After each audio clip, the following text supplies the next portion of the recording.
5% reservation, அதாவது government ஸ்கூலில் படிக்காதவங்க, government school students 7.5% reservation, vocational ஸ்ட்ரீமில் படித்தவங்க, இவங்க எல்லாருக்குமே கவுன்சிலிங் ஷெட்யூல் ஒன்று தான். அது என்னங்கிறத இப்போ பார்க்கலாம். Online counselling academic, government and vocational school students அவங்களுக்கு ஜூலை 29ஆம் தேதியிலேருந்து செப்டம்பர் 3ஆம் தேதி வரைக்கும் ஆன்லைன் கவுன்சிலிங் நடக்குது.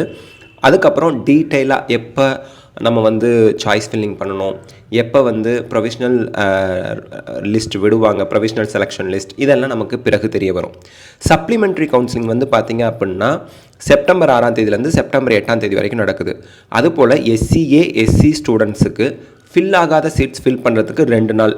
அது எப்போனா செப்டம்பர் 10, 11ஆம் தேதி. கவுன்சிலிங் எப்போ முடியுது? TNEA நமக்கு செப்டம்பர் 11ஆம் தேதி முடிஞ்சிருது. அதுக்குள்ளே கன்க்ளூட் பண்ணிடுவாங்க. So this is the latest update about TNEA counselling. TNEA online வெப்சைட்டை கண்டினியூவாக செக் பண்ணிக்கோங்க. தேங்க்யூ.